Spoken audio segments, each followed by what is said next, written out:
Vou iniciar a gravação aqui. Queria desejar aí para vocês um feliz 2021. Espero que vocês tenham passado muito bem o final de ano e iniciado com o pé direito aí 2021, né? Cheio de expectativas, cheio de planos, que vocês recebam as bênçãos que desejam aí, viu? Desejo de todo o meu coração para vocês. Vamos aí para mais uma aula, a primeira de 2021 e a última desse curso que a gente vai ter, né, juntos. Hoje já é uma aula um pouquinho menor, mas isso não é problema, vai ser uma aula cheia de coisa boa, gente. Espero que vocês aproveitem bastante. Vocês estão bem? Tá tudo certo aí? Obrigada, Jasmine. Boa noite, Jennifer. Muito bom. Muito bom trocar essa energia com vocês, apesar de não ver vocês, de não ouvir, a gente fica sentido, sabe? Mas tá tudo certo. Vamos lá então, a Vitória já tá aí, já tá como moderadora, né, Vitória? Qualquer coisa você me socorre, por favor, tá? Ah, essas tecnologias são assim mesmo, acontece mesmo. O meu também tava dando maior pau aqui, não tava de férias aqui, o meu tablet não tava querendo entrar. Gente, então, bora lá trabalhar, porque a gente tem pouco tempo, né? Lembrando que, como a gente combinou no nosso último encontro, o tema para a gente conversar aqui essa noite é sobre tabelas. E aí, vocês usam bastante tabela? Qual a expectativa de vocês para a aula de hoje? Oi, Paulo. Seja bem-vindo, tá tudo certo. Eu queria propor um desafio para essa aula. Eu estou bastante mobilizada com alguns conteúdos que eu tenho estudado e queria até passar um pouquinho disso para vocês, tá? Então, o desafio é que vocês elaborem algum tipo de pergunta durante a aula. No nosso último encontro que a gente fez sobre gráficos, eu achei muito interessante e, na verdade, esse momento de aula remota, eu não tinha parado para pensar sobre isso e depois a gente fez algumas reuniões com o grupo de professores, com o professor Cássio que nos coordena, né? E foi bem legal porque eu e o professor Cássio pudemos refletir sobre o quanto foi legal quando ele entrou na aula e fez pergunta. Então, muitas vezes a gente vê que vocês estão, assim, um pouquinho tímidos aí ao fazer perguntas e assim por diante, né? Gente, não fiquem tímidos para fazer pergunta. As perguntas, elas nos desafiam, as perguntas, elas nos colocam para pensar, para refletir. E por mais que você ache que você está fazendo uma pergunta que é bobinha, ela faz com que dê um clique e o outro que ouviu essa pergunta, mesmo que ele não vá responder, mas ele consegue enxergar para outros lugares, ter noção de como que você recebeu aquilo. Então, é um movimento, é uma interação, é uma conexão bastante interessante. Então, eu quero pedir para vocês aí se topam aceitar esse meu desafio, que vocês elaborem uma pergunta durante a aula. Aí, podemos combinar assim, Vitória? Ou eles vão colocando aí a pergunta e depois no final a gente conversa um pouco sobre essas perguntas, pode ser? Eba! Eu gosto assim, quando o povo topa, muito bom. Gente, então, eu coloquei aqui, né? Exercite o ato de fazer perguntas. Lembra que isso enriquece a nossa interação à aula e amplia seus conhecimentos. Então, se pergunte aí durante a aula, se tiver dúvida, posta aí. E aí a gente faz um bate-papo no final para discutir sobre elas, tá? Se eu não tiver resposta, eu vou procurar. Se vocês também tiverem respostas e já forem interagindo, mas isso é um movimento muito bacana e isso que faz a diferença da gente ter um espaço desse em aula, que seja síncrono. Porque se for só para eu gravar uma resolução de exercícios e a gente não vai trocar energia nenhuma, daí nem vale a pena. Então, o que vale a pena é justamente essa interação, é essa conexão que a gente vai fazer, né? Eu queria que a gente fizesse um apanhado tanto no começo dessa explanação, quanto no final dessa explanação, sobre o que é uma tabela. Então, quando eu falo aqui, né, o que, eu estou pensando bastante no conceito. Queria pensar aí com vocês. Como eu fiquei preparando essa aula e refletindo aqui sobre isso, em vários momentos eu me vi com situações práticas ao usar a tabela, ao pensar sobre a tabela, ao tentar entender o que é a tabela. E aí eu queria perguntar isso para vocês. Para vocês, o que é a tabela? Vamos construir aqui alguma coisa juntos? Deixa eu ver se eu aumento aqui um pouquinho. Não dá, né? Aqui. Tá bom aqui. E aí, tô vendo que vocês estão escrevendo aí. Opa, o que eu fiz aqui?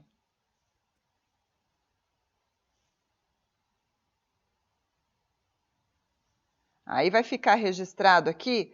Nas outras aulas que a gente teve, eu já trouxe esse mapinha meio pronto.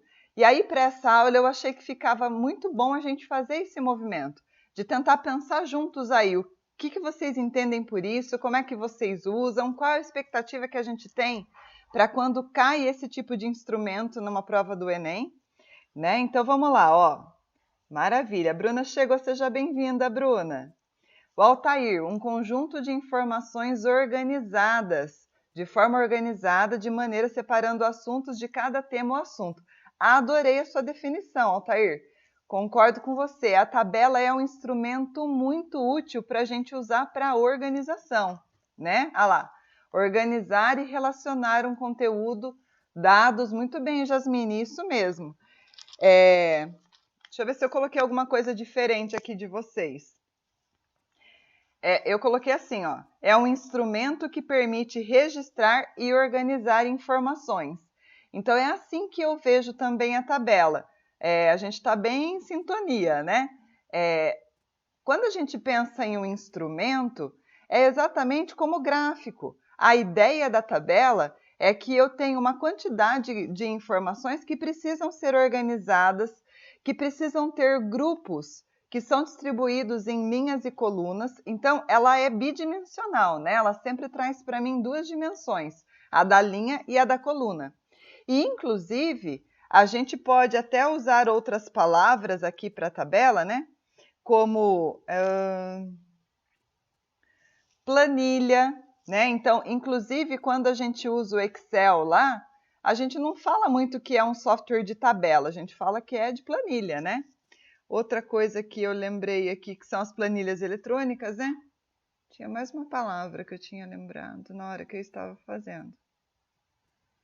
Bom, enfim, vou colocar aqui. Alguém tem mais algum complemento? Todo mundo concorda que então é um instrumento que permite registrar e organizar informações, mas eu vou usar aí as palavras que vocês colocaram. Conteúdos, dados, temas, assuntos, certo? E aí, o que acontece aí até que a Jasmine colocou, a tabela, depois que eu fiz esse registro e organizei, ela permite, né, que eu faça várias coisas. Ela permite que eu classifique, que eu faça uma ordenação, ordene. Então, aqui, quem usa muito o Excel vai ver até que tem lá para a gente usar muitos filtros, né? Que aparece lá no Excel do A a Z, né? Quando eu quero classificar pela primeira letra que começa a palavra, né? Quando o dado ali em formato é uma palavra. Ela permite também que eu faça resumos, tá? Então, se eu pegar uma tabela de frequência, se eu pensar em frequência, ao invés de eu fazer, por exemplo, 5, 5, 5, 5, 5, 5, 5, eu posso colocar lá numa tabela de frequência que o 5, item 5, apareceu aqui 3, 6, 7 vezes, certo? A frequência em que ele apareceu. Beleza? Então, também é uma outra forma que a gente usa, tá? E aí, como eles falaram aí, ela serve, além de organizar, né? Ela serve para mediar a minha tomada de decisão. A comparação entre variáveis.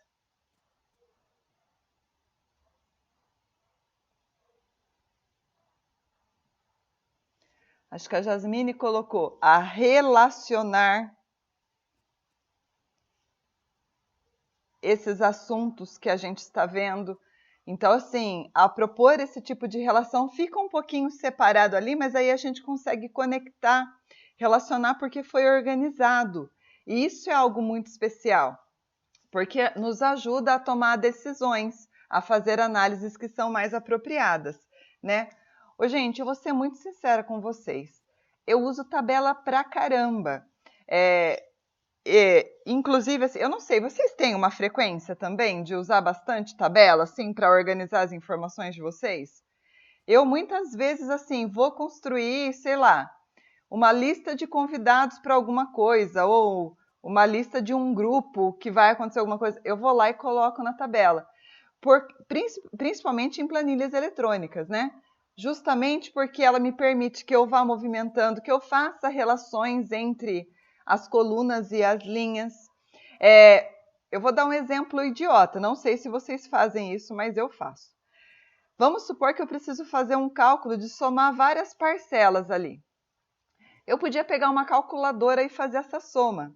Eu não faço na calculadora. Eu abro um aplicativo de Excel ou uma planilha eletrônica, uso do Google lá, qualquer uma que tiver mais fácil, e eu prefiro registrar isso na tabela e usar a ferramenta de soma do que fazer na calculadora, porque eu penso assim, a quantidade de dígitos que eu vou ter que digitar vai ser a mesma coisa que se eu digitasse na calculadora.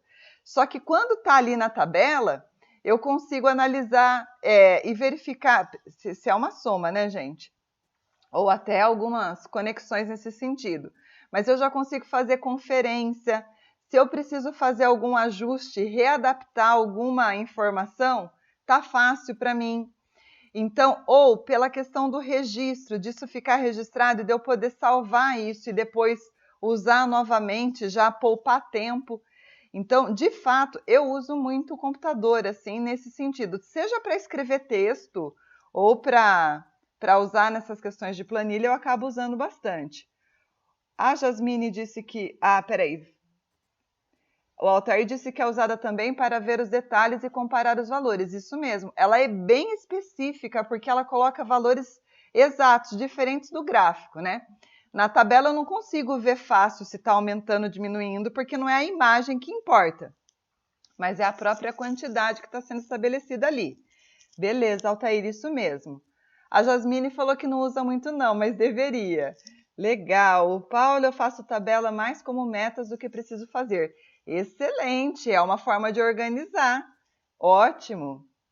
Ah lá, o Altair adora planilhas, que legal. A Jennifer também não usa muito, sou mais de listas.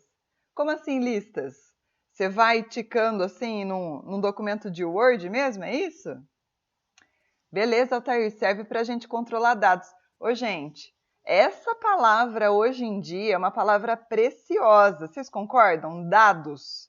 Palavra dados é uma palavra, assim, que está no estupim, porque, na verdade, o que está acontecendo é que eu preciso ter olhos muito abertos para enxergar quais são as coisas que estão ao meu redor.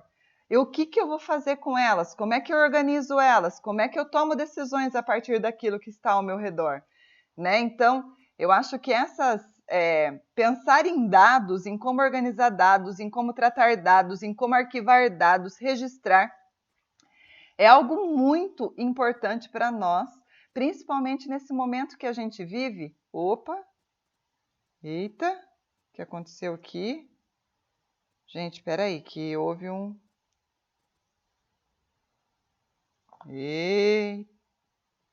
Espera aí. Como diz minha filha, achou. Não sei o que aconteceu aqui. Com a partezinha preta aí. Depois a gente volta aqui, mas tá tudo bem. Existe até uma religião de dados? Como assim, Altair? Não entendi essa aí, não. Gente, é profissão hoje em dia. Vocês percebem que qualquer navegadinha que vocês dão aqui pela internet, ele já pega os seus dados e existem pesquisas, né, já bastante direcionadas. Ah, eu vou procurar, não conheço o da Thaís, mas acho que eu já ouvi falar. Mas é sobre dados, Altair?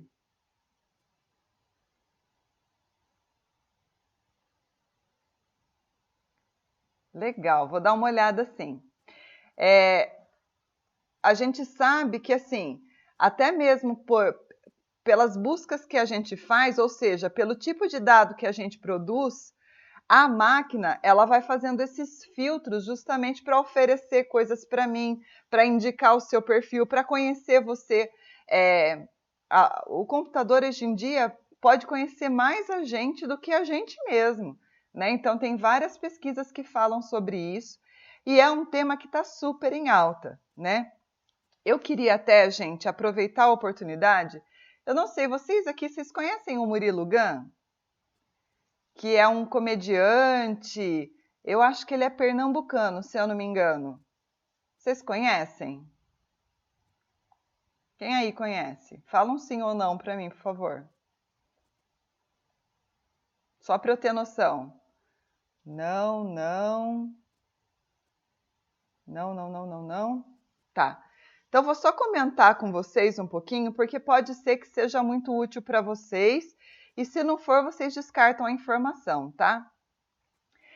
Eu tenho buscado fazer vários cursos, principalmente nesse momento que assim tem muita coisa disponível.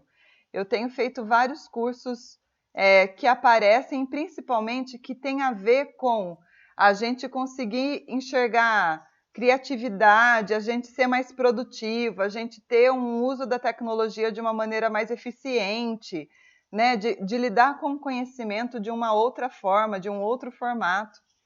E eu ganhei um curso que chama Start, que é sobre empreendedorismo. E aí, como eu ganhei o curso, eu fui dar uma olhada porque eu acho muito importante, eu, enquanto professora, ter essa visão de negócio, de como que eu posso orientar os alunos a usarem a matemática para fazer seus projetos mesmo, para tomar as suas decisões, para fazer as suas análises, né? Então, eu acho que isso é muito importante. E aí eu fui dar uma olhada nesse conteúdo justamente para me atualizar em relação a isso. E aí, chama Tiago... Ixi, agora esqueci o nome. Ele é do Jesuscope. E aí, Tiago Jesuscope, eu não lembro qual... Tiago Marques. E aí, ele... numa mentoria que eu estou fazendo, ele deu de presente esse curso e eu acabei fazendo o curso. E ele citou esse Murilo Gun como o mentor dele na área de criatividade. Gente, não sei se vocês já perceberam a importância da gente ser criativo, da gente ter uma visão mais ampliada. Mesmo quando a gente está estudando para vestibular, às vezes você olha para alguma coisa, você não consegue nem imaginar do que está falando, você não consegue nem pensar a respeito de outra coisa, né? Enfim. Eu gostei bastante do conteúdo desse cara. Então, o Tiago, quando ele está dando o curso, ele fala que o mentor dele é o Murilo Gun e que o curso que o Murilo Gun propõe, que é esse aqui, ó, que chama Reaprendizagem Criativa, estava gratuito e que esse Tiago tinha pago R$ 2.000 para fazer o curso, o que é um valor que eu entendo que é bastante grande. E daí ele falou assim, olha, gente, quem tiver a fim de fazer esse curso, está gratuito até dezembro e agora foi prorrogado até dia 31 de janeiro, tá gratuito o curso desse Murilo Gun. Eu comecei a conhecê-lo por um TEDx. Eu não sei se vocês costumam assistir esse tipo de conteúdo na internet, mas é bastante interessante porque as pessoas elas trazem conteúdos assim, da qual elas são especialistas, que elas estudaram ou que elas têm uma determinada abordagem, alguma coisa que, para mim, normalmente, quando eu assisto esse tipo de vídeo, sempre me acrescenta muito. Então, eu assisti a 2 vídeos dele que fala, um era sobre como como a escola mata a criatividade, e ele cita isso, habilidades do futuro. Ele que criou a teoria das habilidades do futuro.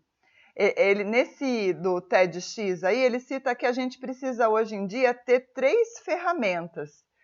Como é que era mesmo? Era uma esteira rolante, o cinto do Batman e uma cauda longa. Na verdade, a ideia que ele traz, olha só que interessante, gente, é muito importante a gente pensar sobre essas reflexões. A esteira rolante é que a gente precisa ter um certo desenvolvimento e aprender coisas que acompanhem esse movimento da esteira, que se eu ficar parado, eu vou cair, eu não vou acompanhar o que está acontecendo, né? Resumidamente, bem resumidamente. E aí ele também fala sobre o cinto do Batman, que nesse meio de um monte de conteúdo que a gente tem, o Batman é o único super-herói que é rico, mas não tem superpoderes, né? Na verdade, ele tem um monte de ferramentas ali que podem ajudá-lo a resolver os seus problemas lá. Então, que a gente tem esse monte de ferramentas disponíveis e a gente precisa ser criativo para usá-los, né? E hoje em dia, como a gente estava falando sobre os dados, a gente pode encontrar informação em todo canto, né? E o terceiro lá da cauda longa, que é justamente sobre isso. Antes, a gente estava limitado a buscar conteúdo numa aula, buscar conteúdo numa biblioteca, num livro físico, numa estrutura mais física. Hoje em dia, o que você quiser saber, igual agora há pouco que o Altair falou do dadaísmo, né? É só bater aqui no Google que você vai ter alguma informação, vai conseguir pesquisar, a informação está na palma da mão de fato, de verdade. Então, assim, o que eu faço com isso? Porque também é quantidade demais.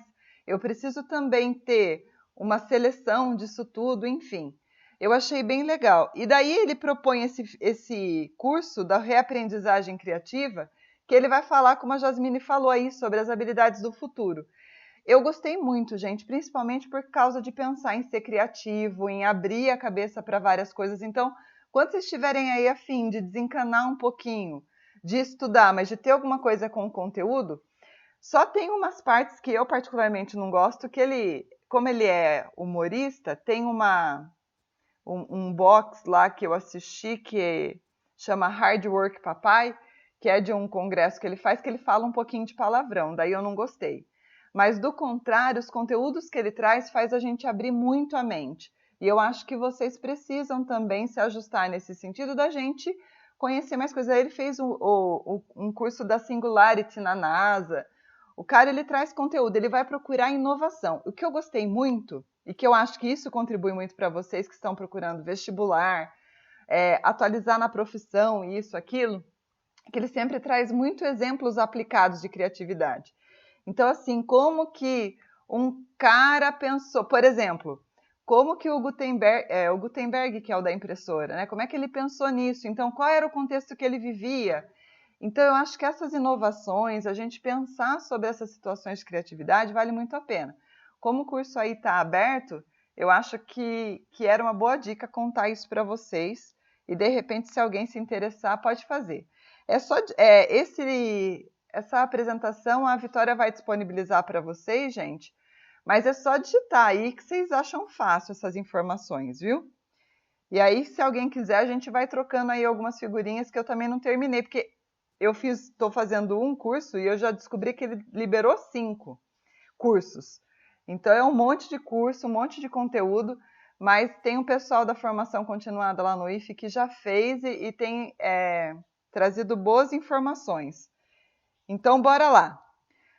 Da mesma forma como o nosso último encontro, que eu tinha selecionado questões, só que daí eu peguei as questões do começo desse arquivo que eu tinha mandado para vocês, né?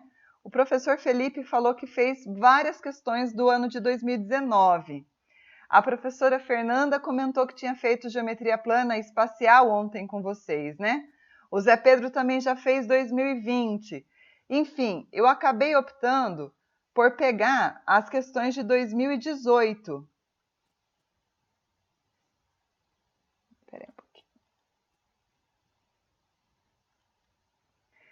eu acabei por pegar questões mais novas, mas não a ponto de fazer intersecção entre as pessoas que, com os colegas que já fizeram alguma coisa com vocês, para vocês não verem repetido a gente tratar de conteúdo novo. Então, eu selecionei aqui 8 questões do Enem de 2018, tá? Que trabalham com tabela. Então, as que apareciam algum tipo de tabela, alguma conexão com tabela, eu selecionei. E eu quero convidar vocês a pensarem sobre aqueles tópicos que a gente definiu aqui, ó.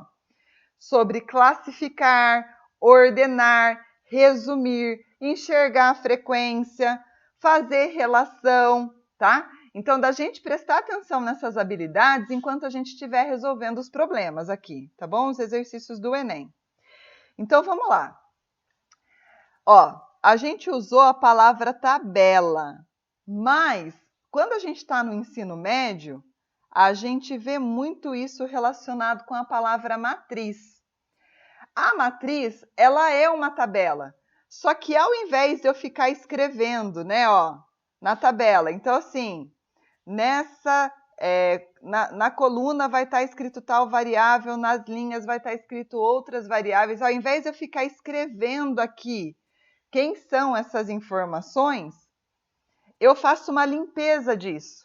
Então, ao invés de detalhar, ó, na primeira coluna está isso, na segunda coluna está aquilo, eu faço uma limpeza e concentro nas informações, nos dados que foram gerados.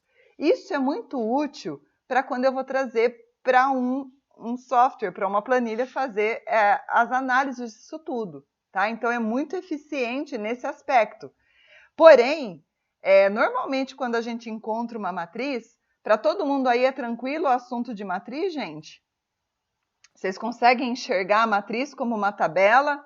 Bem tranquilo? O assunto de matriz, ele vem conectado com tabela, mas a gente exclui, então, ficar escrevendo os nomes das linhas, das colunas, a apresentação, que é a primeira linha e a primeira coluna, né, esses momentos, a gente faz a exclusão disso aí e se concentra nos dados.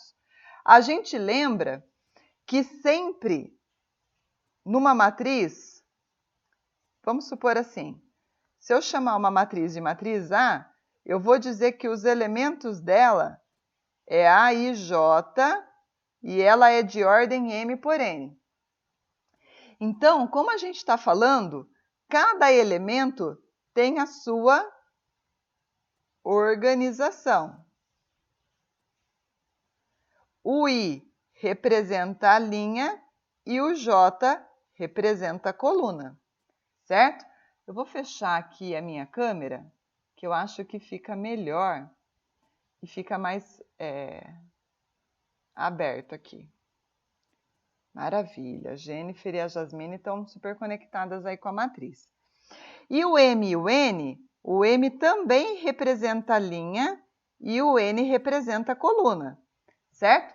Só que são diferentes, porque o IJ, ele é específico da linha e da coluna do elemento. E no M e o N são letras genéricas que a gente usa para explicar. Gente, ficou bom sem a câmera? Vocês preferem com a câmera? Que eu estou vendo que eu estou falando meio com a mão aqui. O que vocês preferem? Com câmera ou sem câmera? E o M e o N é de uma forma mais genérica, da quantidade de linhas e colunas que a gente está tratando aqui. Então, por exemplo, eu sempre começo falando de linha. Então, nesse caso aqui, eu tenho 1, 2, 3, 4, 5 linhas e 5 colunas. Então, ela é uma matriz 5 por 5. Esse é o M e o N, de forma mais genérica. Tanto faz? Ah, então tá bom. Então, eu vou deixar assim mesmo. Mas se eu pegar um elemento aqui, ó, esse elemento, ele está na segunda linha, na quarta coluna. Então, isso aqui é o I e o J, certo? Porque ele está na segunda linha, primeira, segunda, terceira, quarta coluna. Tudo bem? Então, a gente precisa se atualizar em relação à nomenclatura. Em matemática, gente, eu não posso esquecer que ela é específica com os seus códigos e linguagens. Ela tem os seus códigos e linguagens, então eu preciso me apropriar desse vocabulário para conseguir me dar bem com o assunto. Então, eu vou ler a questão e abrir uma enquete aí, tá bom? Tudo bem? Alguma dúvida aqui ou tá tranquilo?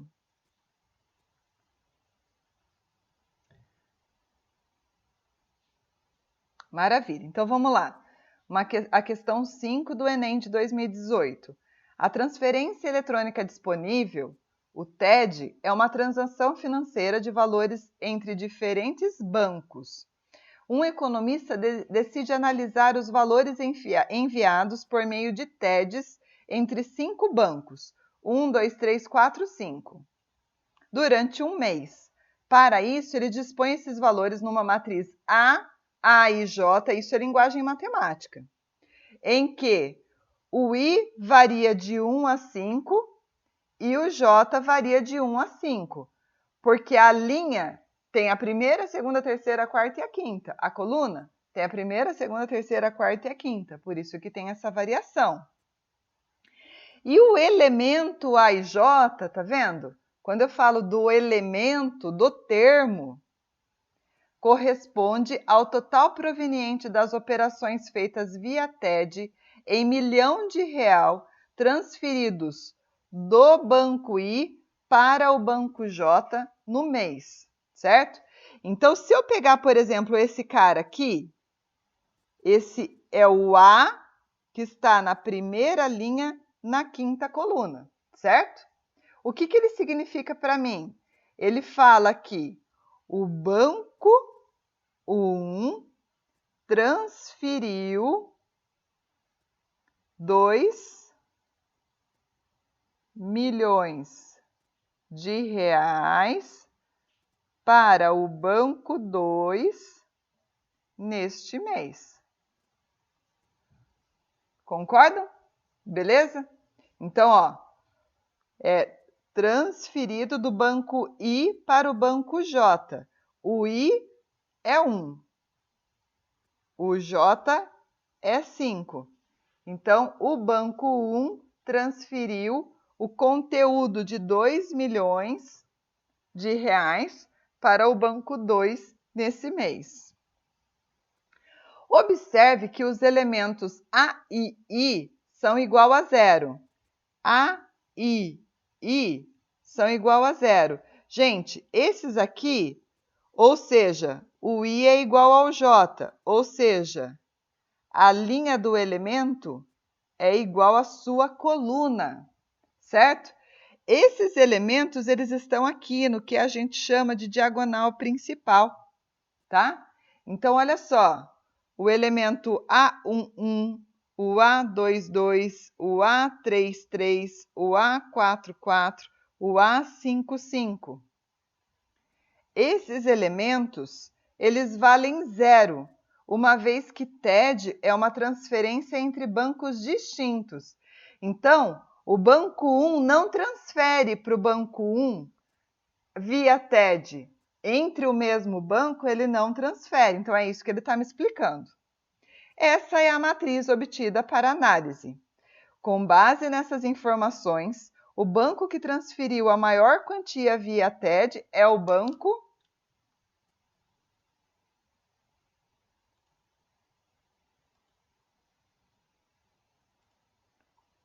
Aberta a enquete.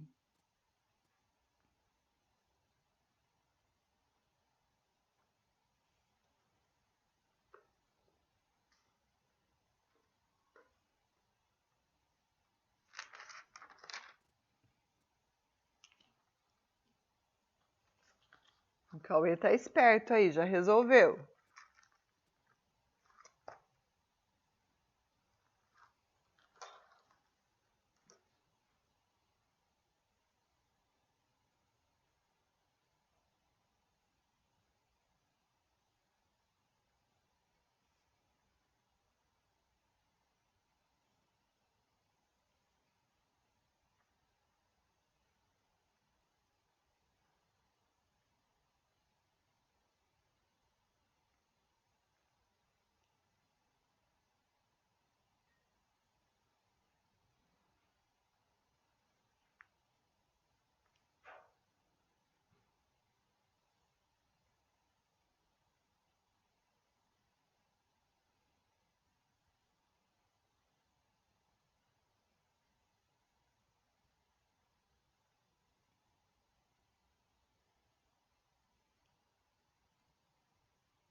Camille está falando que não entendeu. Vamos voltar então, Camille. O pessoal já está... Quem quiser continuar aí, pode ir mantendo, tranquilo. Ó.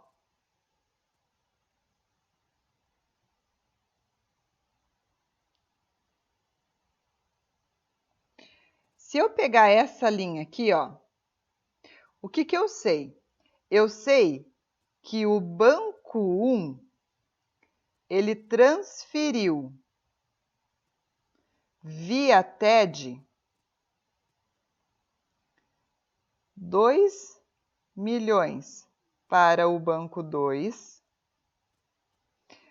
0.000 para o banco 3, 2 milhões para o banco 4 e 2 milhões para o banco 5. Então, só fazendo uma conexão aqui, ó. Esse tá aqui, esse tá aqui, esse tá aqui e esse tá aqui, certo? Ou seja, quando eu faço essa análise, eu sei que o banco 1 transferiu 6 milhões para os outros bancos via TED. Faz sentido, Camille? Beleza?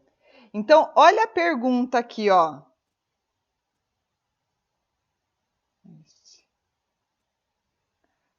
Com base nessas informações, o banco que transferiu a maior quantia via TED é o banco. Então, eu quero saber o que mais transferiu.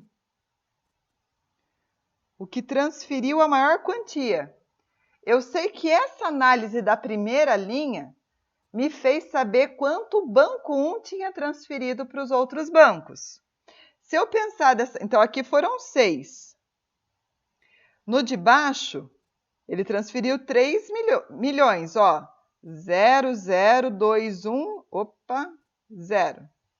O de baixo, 1 mais 2 mais 0 mais 1 mais 1, 3, 5. O de baixo, 4.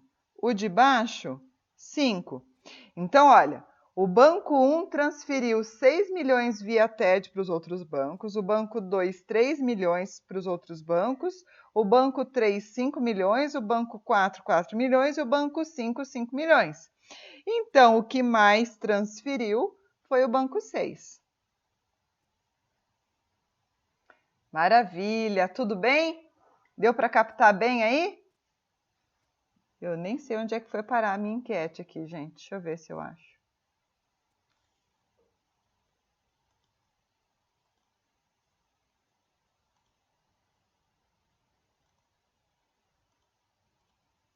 Ah, achei a enquete. Bom, faltam 4 pessoas ainda para colocar. Mas beleza. O pessoal está colocando, certo?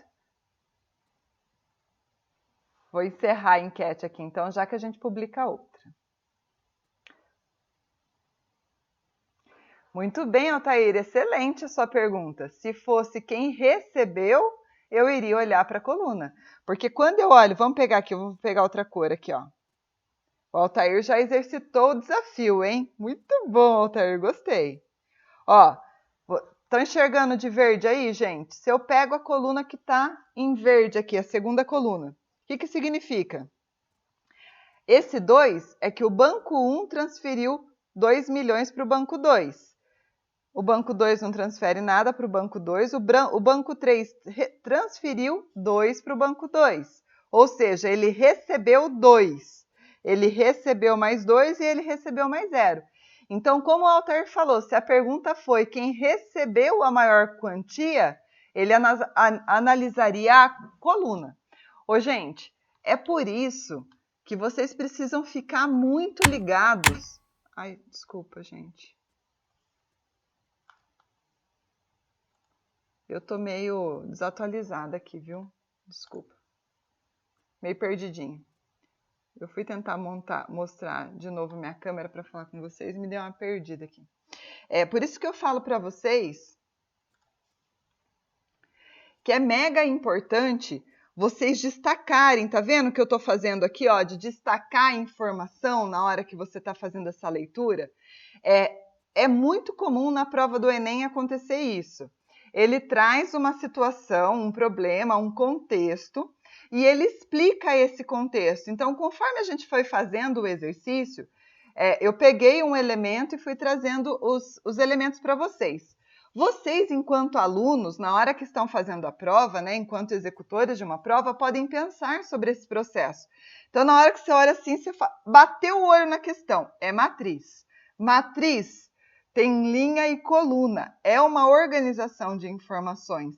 Então, eu vou ter que me concentrar nessa organização, porque igual o Altair falou, como é que eu sei se eu vou olhar para a linha, ou se eu vou olhar para a coluna, ou se eu vou olhar para a transversal? Não sei. Eu preciso ser muito atenta à nomenclatura e aos dados. No Enem é muito comum eles me explicarem a respeito disso. E maravilha, a gente segue o barco, tá bom? Belezura? Alguma dúvida aí ou tranquilo? Questão boa essa, né? Gostei dela também. Maravilha. Então, vamos lá para a questão 10 dessa mesma prova. O salto ornamental é um esporte em que cada competidor realiza 6 saltos. A nota em cada salto é calculada pela soma das notas dos juízes, multiplicada pela nota de partida, que significa o grau de dificuldade de cada salto. Fica em primeiro lugar o atleta que obtiver a maior soma das 6 notas recebidas. O atleta 10 irá realizar o último salto da final. Ele observa no quadro 1, antes de executar o salto, o recorte do quadro parcial de notas com a sua classificação e a dos 3 primeiros lugares até aquele momento. Ele precisa tomar uma decisão com o seu treinador de qual salto deverá realizar. Os dados dos possíveis saltos estão no quadro 2. Então, eu acabei juntando aqui para caber, tá, gente? Ó, quadro 2, tipo de salto. Então, ó, se ele escolher pelo tipo de salto 3, a nota de partida é 2,6. Ou seja, é um tipo de salto que é mais difícil do que o 1 e o 2. Tem um nível de dificuldade maior, certo? Maravilha. Então, no quadro 1, tem a classificação desse torneio em específico, em que o atleta 10 vai fazer o seu último salto, o seu 6º salto, e tem a tabela de base de referência para ele analisar como que está sendo feito o cálculo. O atleta optará pelo salto com a maior probabilidade de obter a nota estimada, de maneira que lhe permita alcançar o primeiro lugar. Ele está interessado no primeiro lugar. Considerando essas condições, o salto que o atleta deverá escolher é do tipo...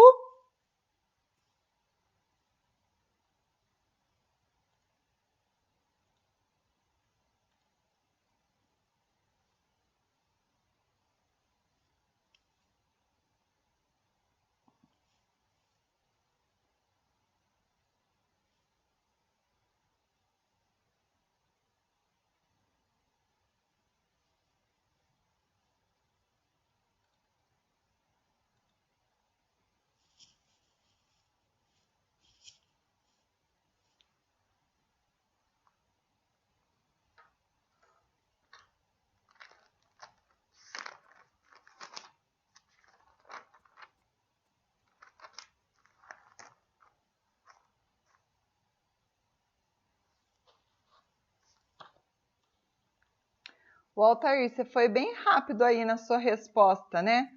O que você pensou? Falou, deu 4. Ah, você já foi direto pela probabilidade, Altair?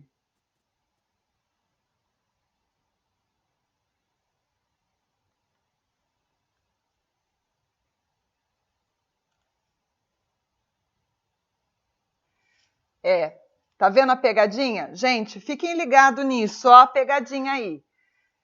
Existe a informação. O atleta optará pelo salto com a maior probabilidade de se obter a nota estimada, de maneira que lhe permita calcular o primeiro lugar. Só que se eu vou aqui no de maior probabilidade, ou seja, eu começaria analisando por esse também. Mas eu preciso ver se esse valor aqui, se ele consegue fazer com que o cara atinja a pontuação que ele precisa. Não basta só olhar para isso. Eu preciso relacionar essa coluna com esse grau de prioridade. Então, você não está errado de começar a análise por esse. Porque, tipo, se esse der certo para o candidato somar o valor para ir para o primeiro lugar, é essa a resposta. Caso não seja, você vai ter que analisar o segundo de maior probabilidade. Entendeu? O Cauê está perguntando se acertou. A resposta certa é a letra C.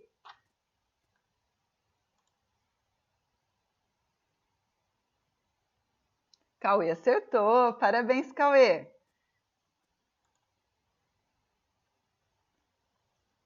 Então, vamos lá. Ó, vou mudar aqui a página, gente. Só para ficar num arquivo maiorzinho aqui para a gente poder analisar. Então, olha só. O que eu sei? Eu estou fazendo a análise desse atleta aqui, certo? Do atleta 10. Ele já tem 687,5 pontos. E ele está querendo disputar com o primeiro lugar, que tem 829 pontos. Beleza? Então, o que acontece? Vamos fazer a primeira tentativa aí, que é o que o Altair enxergou. O Altair enxergou que a primeira tentativa interessante para eu fazer seria essa aqui, porque é a de maior probabilidade. Certo? Só que o que acontece com essa aqui? O que acontece é o seguinte.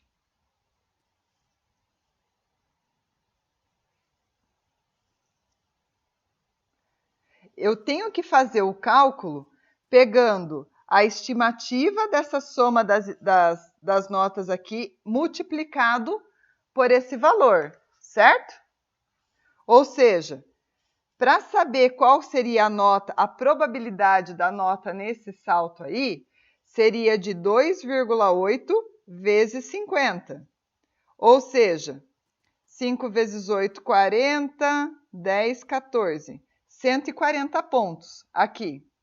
Se eu pegar o 829 e tirar o 687,5,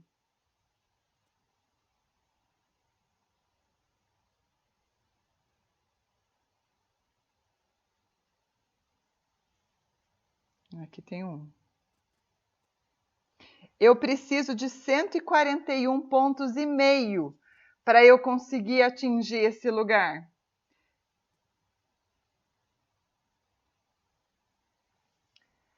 Deixa eu tentar explicar de novo. Vamos voltar. O que ele está falando para mim é o seguinte. Na hora de fazer essa escolha, na hora de eu tomar a decisão, pode ser que mais de uma dessas informações atenda o quesito de eu ir para o primeiro lugar, Altair. Vamos supor, o que eu preciso é conseguir algum tipo de salto em que essa multiplicação da nota de partida pela estimativa da soma dos juízes dê um número que seja maior do que 141,5, certo? Pode ser que tenha mais de uma estimativa que dê esse valor. Vamos fazer as contas aqui, ó. Me ajudem aí. Aqui deu 140. Aqui, se eu pegar 3 vezes 5, 150, 3 vezes 3 aqui vai dar 159. Tá vendo, ó? No salto 5, deu bastante. Deu 159. Se ele fizer esse, maravilha, ele já conseguiu o primeiro lugar. Só que a probabilidade dele obter essa nota é baixa em relação aos outros. Então, esse seria o último salto que ele iria escolher, certo? Então, o que eu tenho que fazer? Por que foi legal a sua sacada, Altair, de começar pelo salto 4? Porque era o que tinha maior probabilidade. Então, ali que eu podia, se desse certo, batata, ele já ia nesse. O próximo que eu vou tentar, porque eu vou ganhar tempo. Se fosse em qualquer prova, eu poderia fazer o cálculo para todos. Mas como é uma prova que você está contando o tempo, o legal é você ser objetivo. Então, eu iria agora para o segundo. Qual seria o segundo? O salto 2, porque ele que é o próximo com maior probabilidade aqui. Se eu pegar 2,4 vezes 58, 32, 16, 19, 20... Deu 139,2. Não rolou também, certo? Ó, não rolou e não rolou, porque não atingiu 141,5, que eu preciso para ter o primeiro lugar. Próximo que eu vou testar é o T3, porque é o próximo que tem maior chance aqui de fazer. Eu tenho que fazer o 2,6 vezes 55. 30, 10, 13. Como é igual? 143. Atingiu. Atingiu, pode parar. Não precisa continuar a fazer o cálculo, porque é o de maior probabilidade que garante para ele o primeiro lugar.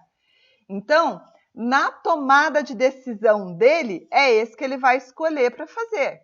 Significa que ele vai ter o primeiro lugar? Não sei, ele vai ter que ir lá e fazer direito.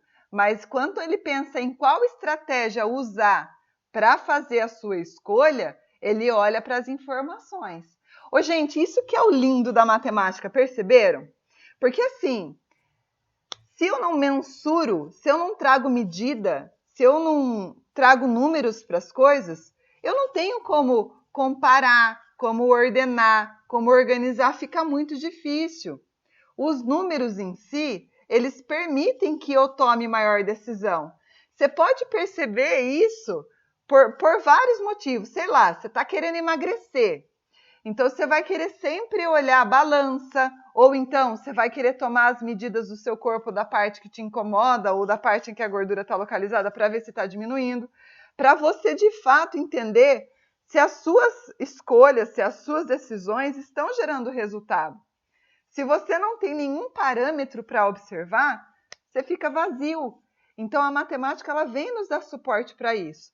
Por isso que a tabela é um instrumento mega importante, porque ela faz com que a gente organize essas informações e possa, sim, tomar decisões a partir disso. Beleza? Tudo bem? Legal, Jasmine. Que bom que você entendeu aí. Foi muito bom. Deixa eu ver aqui na enquete. A maioria aí acertou com o 6, né? Vamos para o próximo? Ó, esse é mega bonitinho também. Vocês vão lembrar da aula da professora Fernanda de ontem, ó. Que vocês trabalharam com geometria espacial, né? E plana, porque esse aqui faz um joguinho com as duas coisas. Então, olha só. Um artesão possui potes cilíndricos de tinta cujas medidas externas são 4 centímetros de diâmetro e 6 centímetros de altura. Eu, numa dessas, já faço um desenho aqui, um esboço para pensar no potinho aqui, ó. Ele tem aqui, então, no seu diâmetro aqui, 4 centímetros, porque ele é um cilindro, tá, gente? É igual que a gente usa mesmo. E a altura de 6 centímetros, certo? Ele pretende adquirir caixas organizadoras para armazenar seus potes de tinta, empilhados verticalmente com tampas voltadas para cima, de forma que as caixas possam ser fechadas. No mercado, existem 5 opções de caixas organizadoras com tampa em formato de paralelepípedo reto retângulo. Um desenho disso, mais ou menos, seria isso aqui, certo? Um paralelepípedo reto retângulo. Vendidas pelo mesmo preço, possuindo as seguintes dimensões externas. Então, olha lá, cada modelo ele tem o comprimento, a largura e a altura. Então, vamos pegar esse primeiro exemplo aí. Tem 8 por 8 por 40, certo? Então, o que eu penso? Esse 8 de baixo, eu tenho que pensar que a base que vai estar embaixo, que vai se conectar embaixo, mede 4 centímetros no seu diâmetro. Então, se 8 vai caber 2 latas. 2 latas por 2 latas. Porque é como se fosse assim, ó. 8 por 8 é 4, 4, 4, 4. 4, 4, 4, 4. Então, cabe 2 assim e 2 assim, certo? Então, 2 vezes 2, cabem aqui 4 latas. Em cada fileira cabem 4 latas. Qual é a altura? 6 centímetros. Se eu pegar esse 40 e dividir por 6, 6 vezes 6, 36. Então, eu sei que vai caber fileiras, 6 fileiras aqui. Que vai caber isso aqui. E vai sobrar um espaço. Então, é justamente, eu quero diminuir a sobra para ter uma situação melhor, certo? Então, nesse caso, vai caber 2 vezes 2 vezes 6. Vai caber 4 vezes 6, vai caber 24 latas. Então, se eu escolher a caixa do modelo 1, vai caber 24 latas, certo? Qual desses modelos o artesão deve adquirir para conseguir armazenar o maior número de potes por caixa?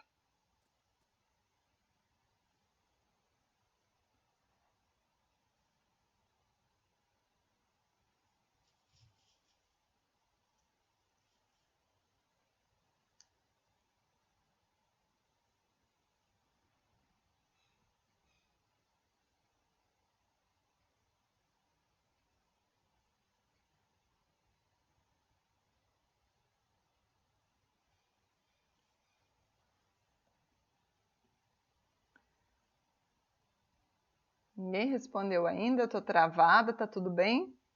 Vocês estão aí?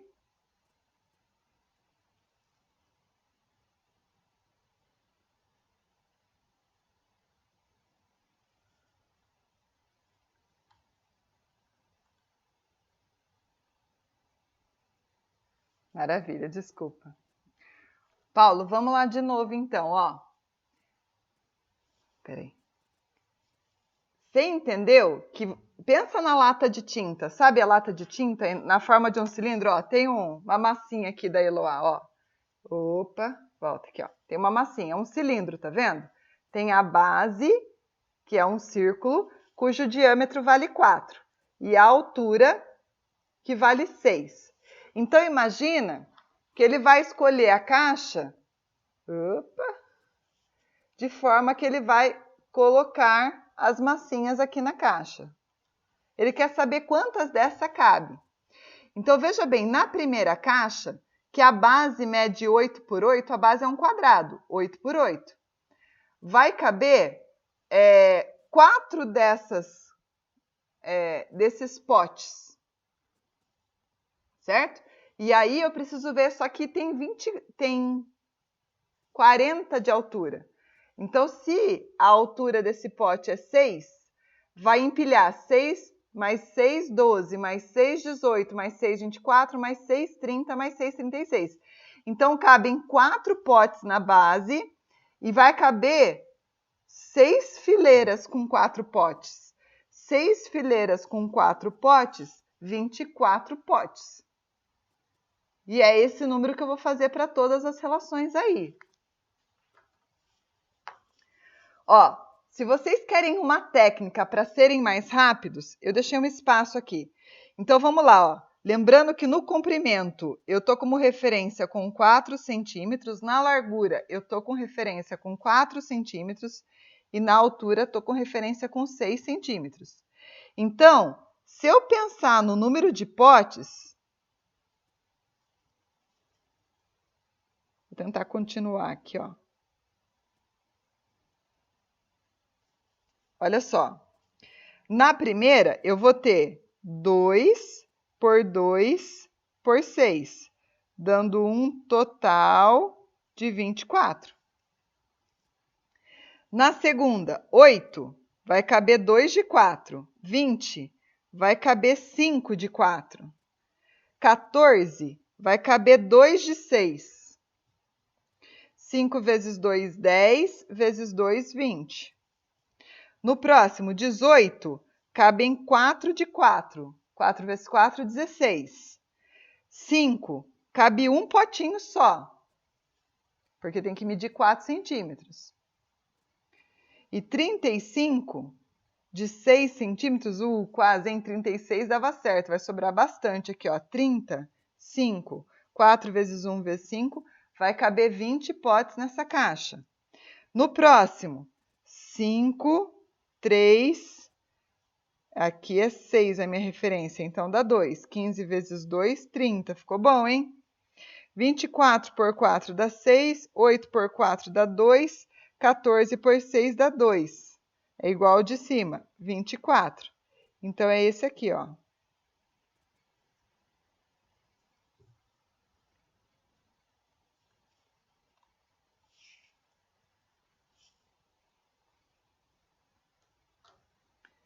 Deu para entender ou não? Vocês querem que eu faça um desenho melhor? Se eu pensar na caixa 1,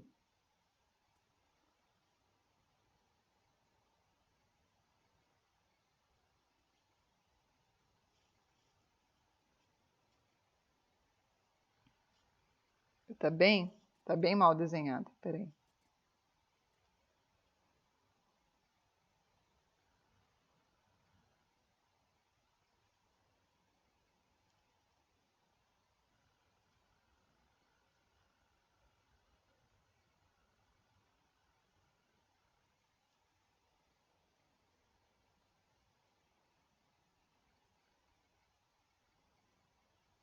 Ó, vou pôr um pote aqui, um outro pote aqui, um outro pote aqui e o outro pote aqui, ó. Então, aqui, na altura de 6. Então, eu vou fazer 6, 6, 6, 6, 6, 6. 1, 2, 3, 4, 5, 6. E vai dar 36. Para 40, sobra 4, que daí vai ficar uma camada aqui vazia, que não vai dar para pôr pote. Ah, deu para entender, né, gente? Beleza? Ô, Paulo, saiu aí?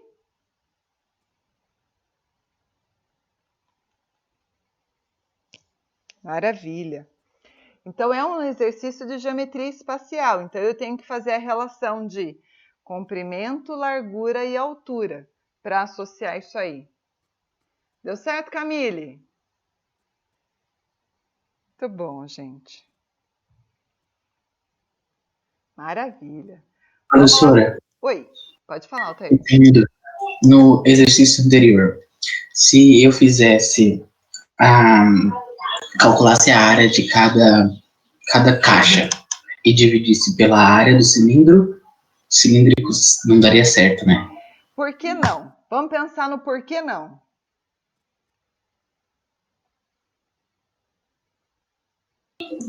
Aí eu não sei.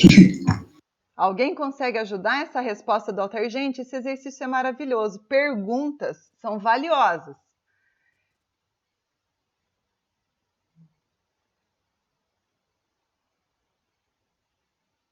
Ô, Camille, destravou aí ou tá ainda? Ó, tô mexendo aqui. Tá mexendo aí?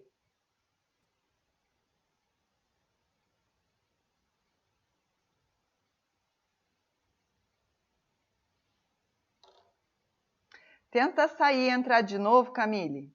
Às vezes isso resolve.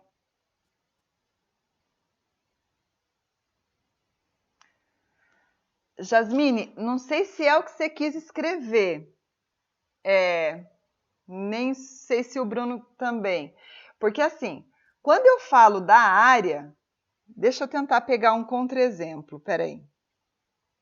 Já sei.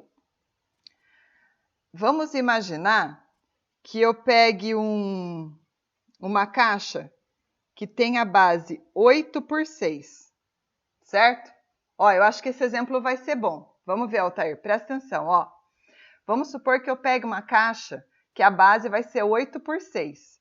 Se eu fizer a área aqui, 8 vezes 6 dá 48, certo? Se eu dividir isso aqui por 4, me dariam 12 bases aí, concordam? Só que qual que é o problema? O tamanho dela é 4 por 4, porque apesar dela ser um cilindro, é 4 aqui e 4 aqui. Então, o que ela, tanto nessa medida quanto nessa medida aqui, ó, ela gasta 4 por 4. Concordo? Então, veja bem, no 8 aqui, dá para construir 2 de 4. Só que no 6, dá para construir 1 de 4 só. E fica sobrando 2. Então, se eu calculo a área, eu estou esquecendo de entender a medida de fato que vai encaixar ali. E aí vai dar erro. Beleza? Excelente a sua pergunta, Altair. Maravilha, maravilha.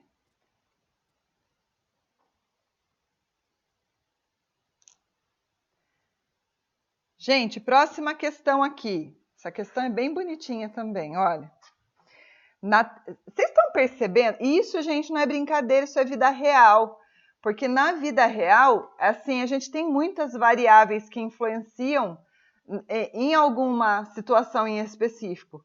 Então, é preciso organizar essas informações para conseguir tomar decisões, analisar, selecionar, ordenar, classificar, tá? Então, essa é a beleza da tabela, tá? Então, olha só, na teoria das eleições, o método de Borba sugere que, em vez de escolher um candidato, cada juiz deve criar um ranking de sua preferência para os concorrentes. Isso é, criar uma lista com a ordem de classificação dos concorrentes. Então, na hora dele fazer a nota, sabe aquele negócio difícil que a gente vê, tipo, na dança dos famosos lá no Faustão? Aí o primeiro vai dar nota, ele fala, eu não vou dar 10, foi maravilhoso, mas eu não vou dar 10 porque eu não vi o outro ainda.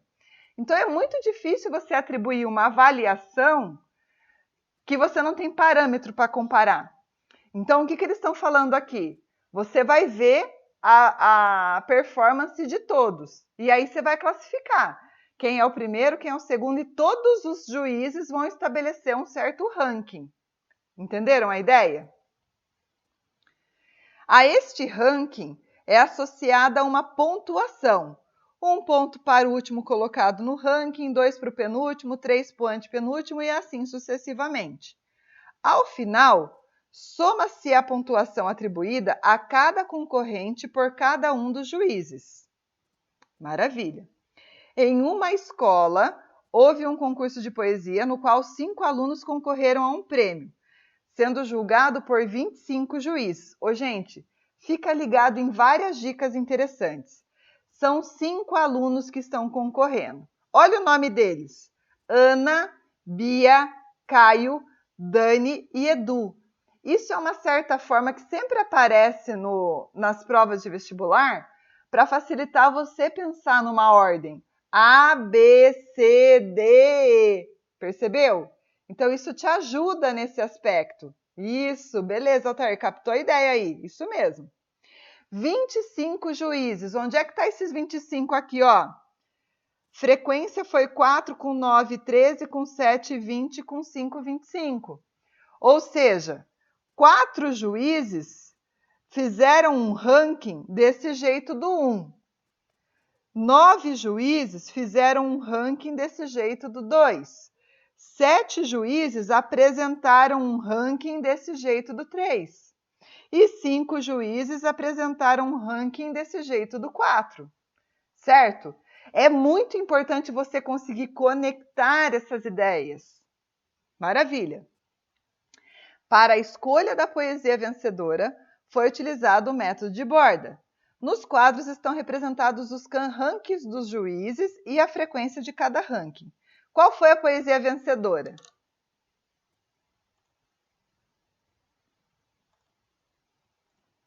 Vamos lá para a nova enquete que eu não tinha fechado a outra ainda.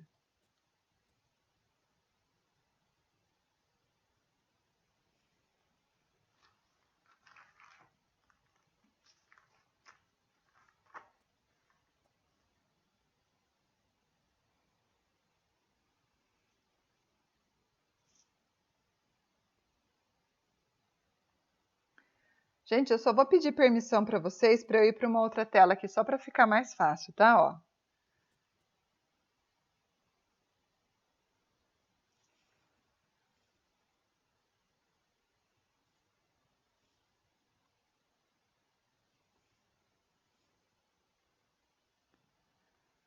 Eu vou seguir aqui a ordem do que eles fizeram, tá? Jennifer tá esperta aí. Parabéns, Jennifer. Então, tem a Ana, a Bia, o Caio, a Dani e o Edu. Então, vamos olhar para os rankings. Vai ser a variação. O último lugar ganha 1 ponto, 2, 3, 4, 5. Então, para o primeiro ranking, a Ana ganhou 5, a Bia ganhou 4, o Caio ganhou 3, 2, 1. Certo, gente? Para o segundo ranking... Deixa eu ver o bate-papo aqui. Beleza. Para o segundo ranking, o que aconteceu? A Dani foi 5, o Caio foi 4, o Edu foi 3, a Ana foi 2, a Bia foi 1. Para o terceiro ranking, a Bia foi 5, a Ana foi 4, o Caio foi 3, o Edu foi 2 e a Dani foi 1. E para o quarto ranking, o Edu foi 5, a Ana foi 4, a Dani foi... A Dani foi 3, a Bia foi 2 e o Caio foi 1. Só que acontece que tem a frequência de cada um desses camaradas aí. Ou seja, o ranking 1, eu tenho que multiplicar ele por 4. Porque ele apareceu 4 vezes na jogada com o juiz. O ranking 2 por 9. Tá vendo que é multiplicação de matriz aqui? Por 7 e por 5, porque apareceu 5 vezes esse ranking aqui. Certo? Então, vamos lá para os cálculos. Aqui, ó. 20, 18, 28, 20. 18 com 28 dá 36, 46. Com 40, 86. Aqui, 16. Opa! Ih, travou de novo, gente. Vai ficar 80... Como é que eu faço aqui?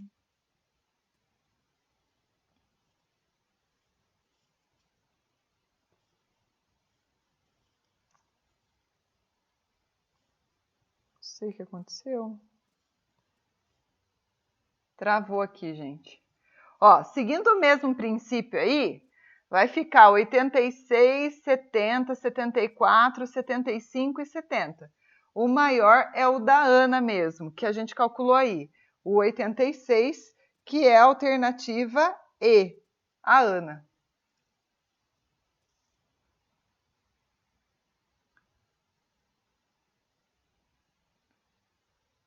Beleza?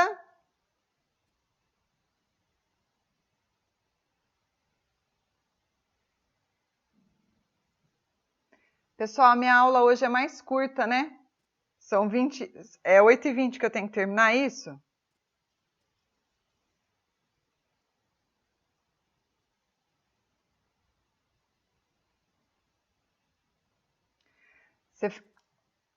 Você fala no cálculo aqui, Altair? Ó, presta atenção no seguinte. O nosso sistema de numeração é base 10. Então, é muito fácil eu pensar em cálculos que são de base 10. Então, olha só, eu fiz os cálculos aí para a Ana. Então, deu 20, 18, 28 e 20. Eu sei que somar 20 com 20 é fácil, 40. Agora, o 28 com o 18, ou seja, eu vou procurando sempre 10. Então, na onde já está com bola já, né, com o zero já fechado, Eu já amarro isso aí, já faço um pacotinho. Agora o outro, o 18 com o 28, eu começo pela unidade, é assim que eu faço. Então eu pensei, 18 com 8, não com 28. Eu pensei, 18 só com 8 vai dar 26, porque 8 com 8 é 16, mas tem mais 10 ali, 26. Mas eu tenho que somar com mais 20, então são 46. Então, a minha estratégia é, busque o 10, em primeiro lugar. Segunda coisa, na hora que você vai ter que fazer cálculos que não é já de dezena, que está fácil de você resolver, separa. Então, primeiro junta as unidades, depois as dezenas, depois as centenas e assim por diante. A gente consegue ser muito rápido fazendo isso. Beleza? Maravilha. Gente, queria fazer um movimento aqui com vocês, ó. Faz um mega sentido esse resumo que a gente fez no começo? O que é uma tabela? É um instrumento matemático, a gente pode falar, mas não precisa ser unicamente da matemática. Mas eu acredito que a matemática, enquanto linguagem, a tabela tem tudo a ver com ela. É uma tecnologia que vem da matemática mesmo, né? Que permite registrar e organizar informações, conteúdos, dados, temas, assuntos, de forma que a gente consiga classificar, ordenar, estabelecendo filtros, resumir, pensando nas frequências, quantas vezes aquele dado aparece. E aí serve para a gente tomar decisões, para a gente, que nem sei o que eu escrevi aqui, comparar, fazer comparação entre variáveis, relacionar as variáveis. Faz sentido esse resumão que a gente fez aqui? Beleza? Gente, essa aqui não é uma aula para a gente pensar em prova do Enem simplesmente, é uma aula para a gente pensar para a vida. Porque eu sou a primeira a falar, um dos problemas gravíssimos que eu tenho é que eu sou uma pessoa muito desorganizada. Então, toda vez que a gente organiza as coisas, a gente consegue fluir melhor, enxergar melhor as informações. E a tabela é um instrumento matemático que vem nos ajudar nessa comunicação. Ela propõe para a gente uma linguagem que vai nos trazer muito benefícios nesse aspecto. Então, vamos abusar e usar muito as tabelas, certo? Porque nesse final de ano mesmo, a gente começa a ouvir depoimentos e tal, né, de pessoas assim, nossa, estou endividado, o que eu faço? Eu vi um cara falando sobre isso, dando uma assessoria sobre isso, ele falou, coloca tudo numa tabela, classifica do menor para o maior para você ter noção de quais são as coisas que você tem maior prioridade, o que você vai conseguir pagar ou não. Então, são ações que a gente tem que ter para a vida, né? Para as nossas tomadas de decisão, para as nossas organizações. Se a gente organiza essas informações, a chance que a gente tem de fazer uma melhor gestão, de administrar melhor aqueles dados é muito maior. E, inclusive, para argumentar qual decisão a gente tomou, tá? Então, eu gostaria de fechar esse ciclo nosso, né? Com as aulas aqui do cursinho. Eu gostei muito do tema que vocês acabaram escolhendo, né? Do fato da gente discutir sobre tabela, justamente por entender a importância disso para a nossa vida. Não seja só para a escola, mas é para a vida mesmo. A gente saber organizar, relacionar, classificar, estabelecer filtros, ampliar os nossos olhares para tudo que a gente for ver aí, né? Gente, é isso. Desejo muito sucesso para vocês. Foi um prazer gigante estar com vocês nesse momento aqui, viu? Feliz demais por compartilhar esse espacinho de tempo com vocês. Se precisarem, estou aí e desejo muito sucesso para cada um de vocês de coração. Fiquem com Deus. Beijo. E as perguntas, se vocês tiverem feito aí durante a aula, me manda que daí a gente propõe uma discussão lá no grupo, a gente coloca alguma coisa lá no Moodle, pode ser? Ou então pode mandar para a Vitória. Você me ajuda nisso aí, Vitória?